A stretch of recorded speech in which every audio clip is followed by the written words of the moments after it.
Show me the thing!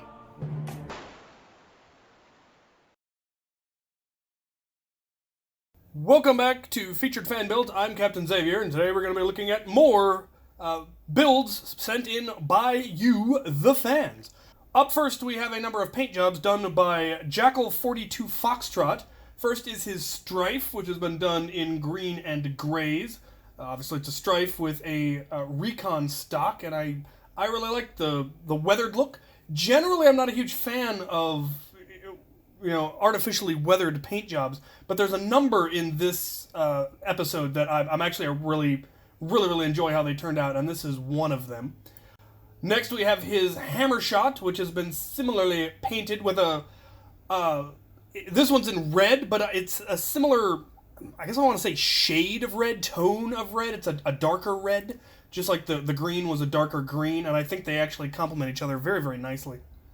Next, we have a custom build by Sheba Pig, and it's a mag-fed ion fire. This is apparently one of his earlier attempts at customization. He'd seen, I assume it was Chris Kataya's Mauser fire, and decided to try it with an ion fire using a full-size magazine instead of a katana mag, which had a couple of different issues. He had to build a custom dart tooth, a manual controlled dart tooth, since the magazine ended up taking up the area where the dart tooth would normally have been, and the shell work is still very crude. This was an early prototype attempt, but functionally it works, and ultimately that's what really matters. He is working on coming up with a better dart tooth and working on the shell a bit more to clean it up. He said he got a little overzealous with the Dremel when he first started it, but all in all, it's a really neat idea. I've considered doing the Mauser fire myself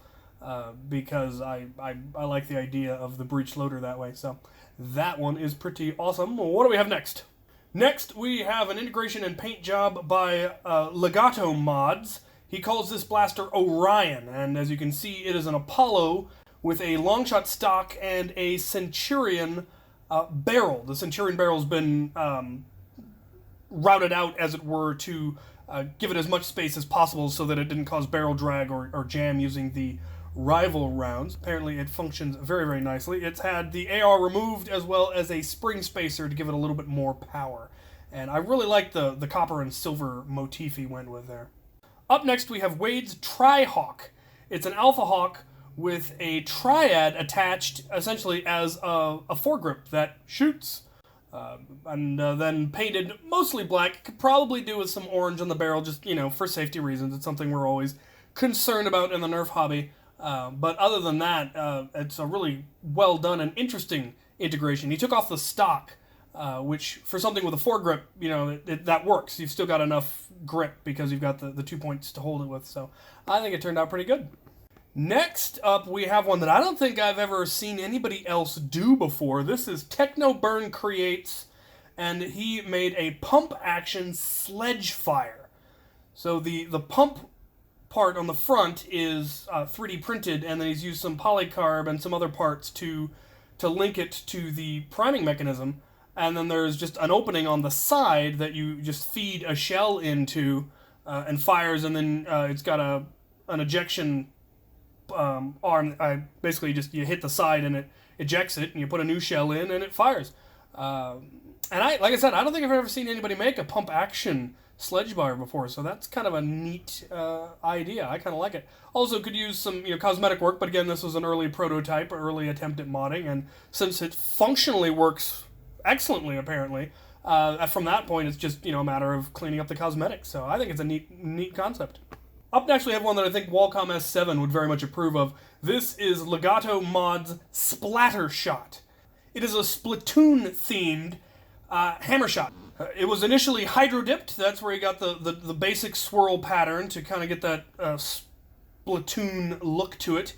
And then he's got Splatoon-themed decals that have been put all over it. And he did covered up the faux wrap with orange and green, or green and pink duct tape, and then added a little bit more of a splat pattern on the cylinder. So it's a really, really complicated and complex paint job, and I think it looks really, really pretty. Next up, we have Skylar's Strife. The internal mods are Fang revamps, Morpheus cage, and worker flywheels. He then has what looks like a Prophecy foregrip, the transparent blue hardware parts, and then he's done the paint job in white, blue, and pink. And I think it complements itself quite nicely. It looks like he's got a stock on there of some kind, but I can't tell which one or if there's anything interesting going on there. But I think the paint job came out really nice, and I like the use of a lot of transparent and clear parts. It's never been something that I personally like, but I do like the look of it when it's done well. Up next we have one that I actually really like. This one is done by Kevin McCoy, and these are his words. It's a sling fire with the barrel and pump grip from a long-shot front gun, the barrel piece from a Lawbringer, scope from a Dreadbolt, and magazine from a Rev Reaper, and priming slide from a Flip Fury. This blaster will, in my opinion, never truly be finished. And I really like the way he's done this. One, the parts are not permanently attached. They're either just friction fit or screwed on, so they can be taken off and switched out with other ones. But what I like is that he's gone with that post-apocalyptic, cobbled-together look that you see in the later Zombie Strike line. But here it's, I guess I would say, authentic. The Zombie Strike one, it's all molded into the shell when you look at the Dreadbolt or the Crosscut. All of the cobbled-together parts that make it look like it's made out of junk or tools or whatever don't feel real because they're molded in. Whereas this one has that feel. And it really is cobbled together from a lot of different blasters, different parts. And so I really actually like the way this one looks. And it'll be interesting to see if he submits it again later after he's changed up the various parts that are on it. I would actually like to see that, in a couple of months or something, if he's added different parts, swapped different parts out. I think it would be kind of cool to see the evolution of this or how it changes through time. Next, we have Sir Joey's Painted Hera.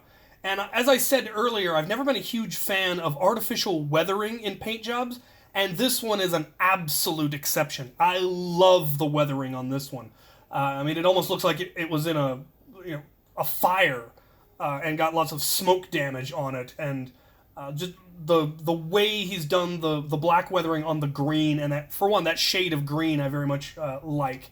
That Zombie Strike, a darker than Zombie Strike green, a richer, more less cartoonish green, I would guess. And then I love the black weathering on that, and then the silver weathering on all of the black parts. I very much like, and the way he's done the blackening on the muzzle, also a very excellent effect. Without compromising the fact that it has an orange barrel, he's still managed to make it look like it belongs. And so I really like this paint job. I would love to have something like this in a similar shade of orange. Figure out how he did that black weathering and do it on some of my orange blasters. I think I would actually really like that. Last but definitely not least, we have an entire arsenal by Sargent Cutter. And these are, again, his words. Hey there, name's Thomas from Australia. Here is my trusty as all hell hammershot. It was originally purchased as a weapon for a post-apocalyptic LARP. The character was a Sargent Cutter, a ruthless enforcer of a nomadic mercenary warband. I approve. Didn't know much about Nerf modding at the time, except for the existence, and was my first. The blaster has served me well through many games, as still performing great. It was the stepping stone for many countless mods that I have whacked together. And here we have what I assume is his warband, and I love the way they've done their squad. With the actual, camo, an actual, almost functional camo. Variety. They're definitely, you can tell that they are members of the same squad, and yet every one of them is personalized. And that is really, really cool. And for some reason, the inclusion of little bits of blue here and there, a blue helmet, a blue scarf, a blue mask, a blue blaster, something about that I think really brings the squad feel together and makes them, somehow it all matches, despite the fact that it's very sporadic and none of it's uniform. Definitely love the way this squad looks. I would be very proud to run with them if ever I was in Australia. Let's take a look at the rest of his blasters. We have a rough cut that, other than the paint job, doesn't mention anything. Now, none of his blasters have orange barrels in any of these pictures. And that is because they are for private LARP, and a lot of LARP groups actually discourage orange tips because it, messes with the immersion. But he does have orange bits that can be added for any of the blasters that look too real if he's at a public event. He mentions that. So don't worry about that. But this one, as far as I know, all it has is the paint job. He didn't mention any modifications to it.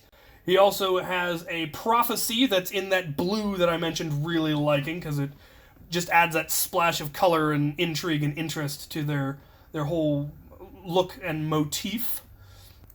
He has a strife, and it has Neo Hellcats, metal, Serenity Cage, and worker flywheels. And again, that dash of blue that's thrown in there. Also white on this one, which is kind of interesting. There was a little bit of white here and there, kind of in their camo, but not a whole lot. And so it doesn't stand out terribly, or I doubt it would.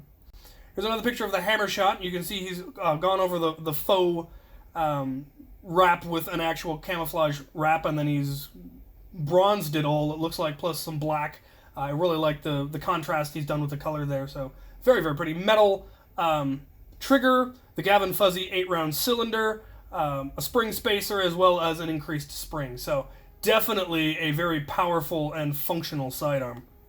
The Zeus has an alpha kit and an 8 kilogram spring, so nothing terribly crazy, not something that's going to be hitting huge amounts of FPS, but therefore suitable for LARPs that tend to be a little bit more close quarters in a lot of cases, since a lot of them, especially post-apocalyptic ones, often have a lot more melee than they have shooting, and so there's a lot of close quarters stuff. Finally, we have his Rapid Strike, again with the blue and more of the white. The Rapid Strike's internals are a triple Neo Rhino build with metal, worker cage, and worker wheels. So this one is definitely one that would be thoroughly powerful, and I really like it. Again, like I said, he has orange barrels for anything that needs them, especially like this one. You could just take the blue barrel off and just put on an orange one. Same with his Strife and a lot of the other ones. He says the guns have been used in Shadowrun, sci-fi, and post-apocalyptic. Also, normal Nerf wars from time to time, and I have orange bits to chuck on some of them. Of my more gun-look-like paint jobs. So, yeah, he did take that into account, which is, good for the hobby, because we don't want to have bad stories in the news because somebody didn't have an orange tip on their blaster. Less of a problem probably in Australia than in the United States, but it's still just a good habit to get into, and I very much appreciate that he's taken the care to do that. So there you have just some absolutely beautiful paint jobs this time. Not a whole lot of really complicated integrations, but just gorgeous paintwork that I very much like those kinds of submissions. I also love seeing really complicated integrations, and I've got a couple of those that'll be showing up in future videos. So stay tuned for that. If you want your stuff featured, email it to me. The email is down in the description. Just my commission email address. I try to respond and tell you, yes, I got your email, and I'll get to it eventually. So if you're still waiting, you've sent stuff in and you haven't heard anything, don't worry. Anything that's been submitted has been put in the folder and will almost certainly get featured eventually. So there you have it. I hope you enjoyed this. I hope if you saw your stuff featured, it gave you a sense of pride. All of the stuff in this video was awesome builds. So I very much appreciate all of your submissions, and I very much appreciate you watching.